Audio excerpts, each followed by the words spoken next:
Gitu ya, berguru yang banyak deh. Jangan satu guru, jangan satu kiai. Ya. Tapi kalau mursyid cukup satu. Khuz min kulli syaikhin. Ambil dari semua guru, lakinnal mursyid wahidun. Tapi mursyid cukup satu.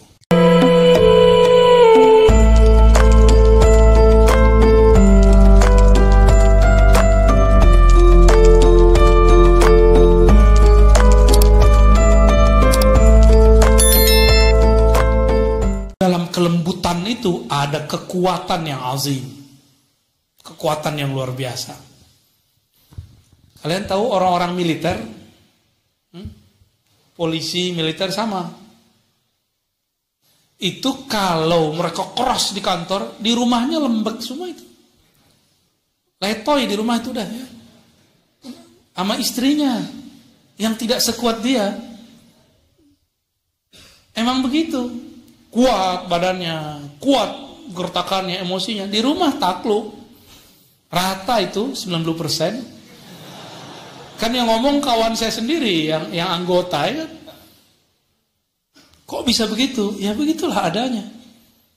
Suami-suami, miswa, al-khaifin. Yang punya sifat khauf. Orang la khaufun alaihim wa lahum yahzanun. Makanya canda kiai-kiai kalau mau jadi wali enggak boleh takut sama istri, kan la khaufun alaihim wa lahum yahzanun. Hormat tapi enggak khauf ya. Lalu saya enggak berhenti berguru. Di saat saya lagi ikut kajian-kajian Ustadz Salafi.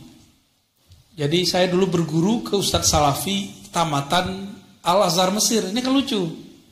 Al-Azhar itu kan kayak Nahdiyin. Persis sama enggak jauh beda. Bermazhab, berakidah Asy'ariyah Maturidiyah, bertasawuf. Maka kalau ada lulusan Al-Azhar anti tasawuf, anti Asy'ariyah, anti kepada ilmu-ilmu yang kita pakai sekarang, itu dicurigai dia nggak ngaji di Al-Azhar itu. Ngajinya di pojok-pojok itu nggak jelas. Ya, di yayasan-yayasan sekitar Al-Azhar dulu. Dan itu terjadi. Saya dulu ngaji ke mereka. Maka ketika ketemu masyaikh-masyaikh dari Al-Azhar, saya kemudian lapor ke beberapa mereka. Afan Sidi, kok khirij Azhar, murid-murid antum pulang bukan bawa akidah Azhar. Akhirnya orang kampung saya melarang anak-anaknya berangkat ke Al-Azhar. Salah satunya saya. Saya kan gak jadi berangkat. Beasiswanya ada. Istikharah 3 bulan baru ketemu Jakarta. Ternyata di Jakarta ada ahli hadis.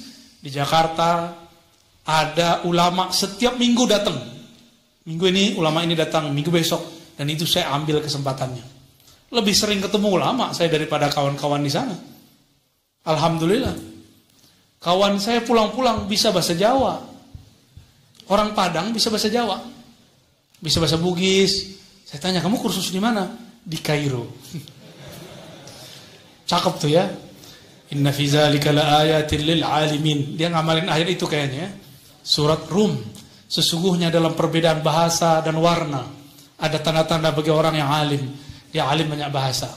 Bahasa Jawa, bahasa Melayu, bahasa Indonesia, bahasa Arab pasti kan? Lumayan. 4 bahasa pulang-pulang. Maka kemudian di Mesir, di Al-Azhar ada peraturan ketahuan ngaji di luar Al-Azhar, DO. Ya, beberapa mahasiswa sudah ada yang bahkan dikeluarkan kalau terindikasi ikut aliran terlarang. Ada beberapa sahabat kita dilarang ke suatu tempat di Samanut. Datang dia ke sana, ditangkap sama surtohnya, polisnya, askarnya. Ada yang stres, ada yang nggak lanjut kuliah, ada yang lanjut. Kasihan. Ya, kasihan. Tapi saya ingat Gus Dur pakai. Gus Dur nyampe di Al-Azhar malah main-main. Kata beliau, kitab yang dibaca di ruwak, yang dibaca di kampus sama aja. Di ruwak itu kayak ginilah kira-kira. Masing-masing pojoknya ada kiainya. Yang dipelajari kitab apa? Ujurumiyah, Sanusiyah, Fathul Mu'in. Itu yang dipelajari di sana. Hasyiahnya Zakaria Al-Ansari, Hasyiahnya Ibnu Hajar Al-Asqalani, Al-Haytami. Itu mereka belajar kitab-kitab itu, dan kitab itu sudah selesai semua Gus Dur waktu di Jawa. Jadi kitab yang kalian pelajari di sini nggak kalah keren dengan yang dibaca di Timur Tengah. Maka menurut saya pesantren cukup buat Mahat Ali, santri-santri masuk Mahat Ali aja, nggak usah keluar. Ilmunya orisinal, sanadnya jelas.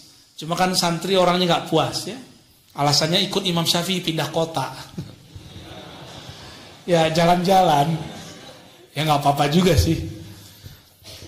Dengan semangat mendengar dari banyak guru, saya kemudian ketemu lagi guru-guru yang membimbing kepada yang baik. Jadi saya nggak punya satu ustadznya lebih dari 5. Malam ini dengan kiai ini, saya dulu kan nggak nyantri kayak kalian. Dulu ngalong, tahu ngalong kan? Pulang-pulang jam 2, pulang-pulang jam 1, kadang-kadang pulangnya esok pagi. Tidur dulu di surau. Di situ saya belajar thoriqat, belajar kitab Al-Hikam ya. Dulu masih ada, di kampung saya dulu masih ada. Belajar ilmu-ilmu ma'rifat. Dulu kita di surau-surau. Sekarang kiainya sudah meninggal, buya-buyanya sudah meninggal. Jadi saya dikasih gelar buya itu dari sana. Jadi itu bukan buat-buat sendiri. Dapat ijazahnya begitu. Seharusnya buya orangnya udah kayak beliau kan. Ya rambutnya sudah berwarna gitu ya.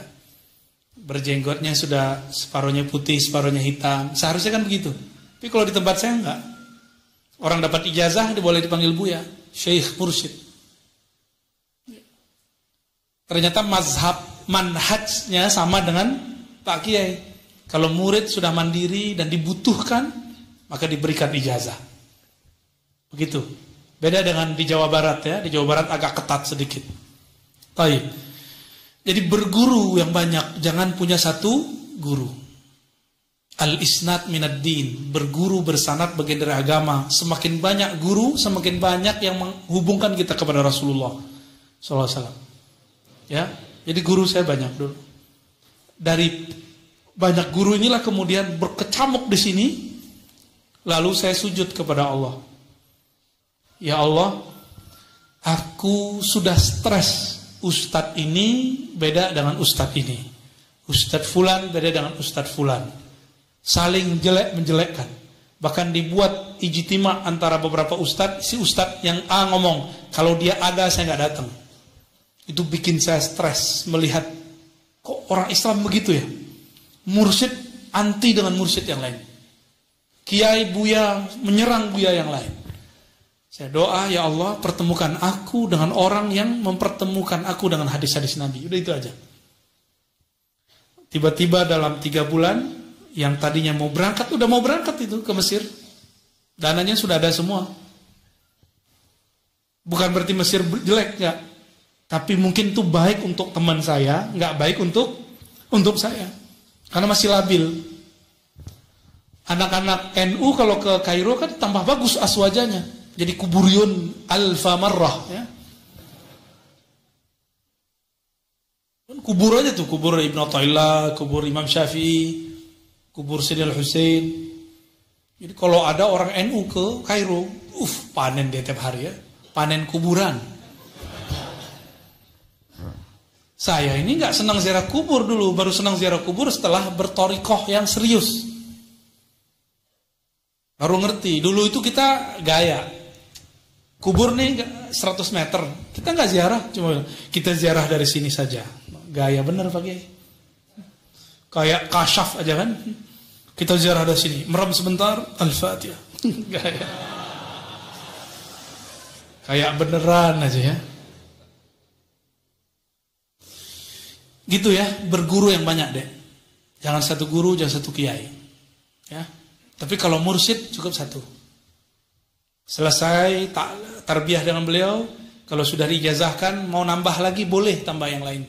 Tapi selesai dulu satu. Jangan belum nanggung di sini udah pindah lagi. Sama kayak orang mau kelas 6 baru kelas 5 pindah lagi. Sama kiai di sana kamu kelas 5 lagi.